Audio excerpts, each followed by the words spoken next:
we've reached the top of the pyramid. You know what's funny is when I built this Thrive sales process, I leveraged back over the years that I spent doing a lot of corporate training and sales training with pretty big national partners and big companies. And I would always have to build my training to their specifications and their sales process. So I learned a lot about different sales processes. So when I made the Thrive real estate sales process, I pulled the best of the best. And there was only one company that had this final step. And it kind of shocks me. It's what sets you up for success to build a career and to be able to transition from a lead-based business to an advisor-built business. And so that final cap of the pyramid is client for life. We talk a ton about it, but what does it actually mean? Most agents overcomplicate it. Your client doesn't want to hear from you every week, every month, maybe not even every quarter. No. Right? We're talking a couple times a year. When we're talking client for life, you should have the goal that your client, when they think of real estate, they think of you. And Tim's clients, I guarantee you that they would not do anything in the world of real estate without Tim by their side. So you should have that. It's the key to building a career. It's having excellent follow-up. It really starts with the closing, a closing gift. I love having a thoughtful closing gift. We can talk a lot about that on its own, but have something that's a little bit different out of the box, something that's unique or special.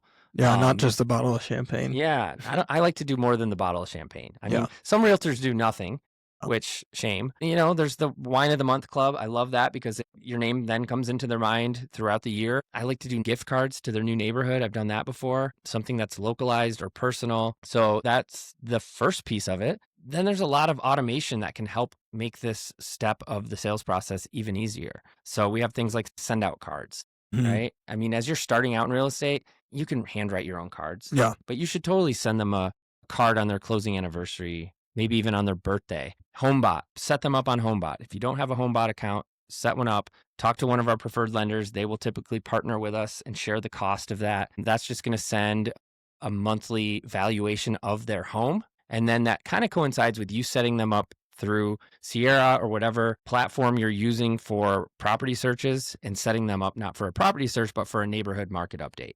And I'd set it up to be quarterly, in my opinion. So that quarterly, they're not just seeing their specific house, that will come through HomeBot, but they're seeing what's happening in their neighborhood. Yeah. How many listings are there? What are they selling for? It's just like they tend to get clicked on quite a bit because people are curious. People are curious about the value of their house. And then thankfully our TCs are so dialed that at closing, they will send a calendar invite to you for your client's birthday or birthdays, as well as closing anniversary. Yep. Birthday is huge. Yeah.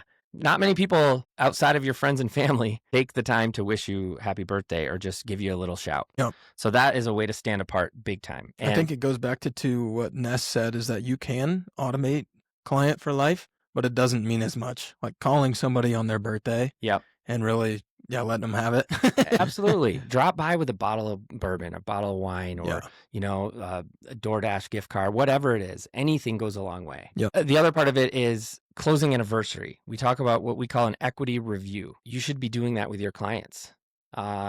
Meet every year on their closing anniversary. Find time to take them out for lunch, dinner. You can choose. Obviously, you can't do this with all your clients once you have a huge database. So I actually like to take your client for life and put them into 3 buckets. And you could create Follow Up Boss tags for this too, but a CFL, client for life, A-list, B-list, and C-list. Your A-list people are like, you're pretty certain they're going to give you referrals and repeats. Once they do a repeat transaction, they're immediately in your A-list because they've trusted you again. B-list are people you think are probably going to have a good chance at giving you a referral, maybe doing business again with you. And then C-list, maybe not. Yeah. And so your activities can vary for each of those buckets. You should be doing all out everything for your A-list. That's the people you are taking to dinner. Yeah, or breaking lunch. bread. Breaking bread with them. Calling them on their birthday. Sending them, if it's a send out card, include the brownie for them. In my phone, I have something Tim sent me a long time ago of a client who it's his little daughter sitting on the front porch of the house Tim helped them buy. And it said, "Hey, Tim, thanks for the brownie. Look forward to him every year. Can you believe Nora's 2 years old already? Man, time flies. It's crazy. We should catch up sometime." That's a client for life. Share your client for life stories with your peers too, because we can all learn from each other. So we've got the birthday. We've got the closing anniversary. And, actually in FUB, we have templates for all the way through 10 years of closing anniversaries. If you didn't know that, utilize them, even for your C-list people. Can you believe it's been a year since you bought your house? Can you believe it's been 5 years? They're all pre-written. It's super easy. Yeah. And then events. As you build your career and build a client base, have some fun with events. We're going to always have some company provided events that are super layups for you to invite your clients to, whether it's a barbecue in the park. Once we are in the new office, it'll be a lot of activities and events there. But, Brittany is a great example of doing really cool client events. She's done cocktail making class, yoga. People have done tailgate parties for Broncos. Like, People love free shit. exactly, exactly. Give away the things. I think this client for life is important too, even if you have a rocky transaction with somebody, or maybe, it was a mediocre job or they overpaid or something. But if you stay in front of them for long enough, they're not going to think about real estate without you in it. Yeah, So, completely. Face the fire. Yeah. Even if they overpaid during COVID. Hey, we know we overpaid a bit during Yep. COVID. So did everybody else. You're not alone. yeah. So the good thing is your home's still appreciating every year. Yeah, it's going to take a little longer than the market we're in now to start experiencing as much equity, but you will. Because everybody else in this industry, they'll have a rocky transaction and that client will never hear from them again. Exactly. Because they're scared to face it. Yeah.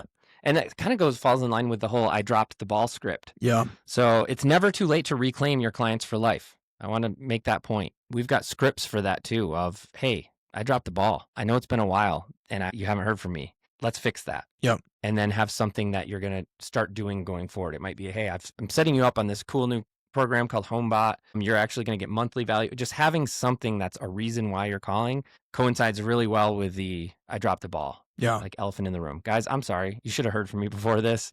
You can actually redeem clients for life that you may have dropped the ball on. So that's it. The Thrive sales process. Real estate today, prepare, relate, discover, advise, client for life.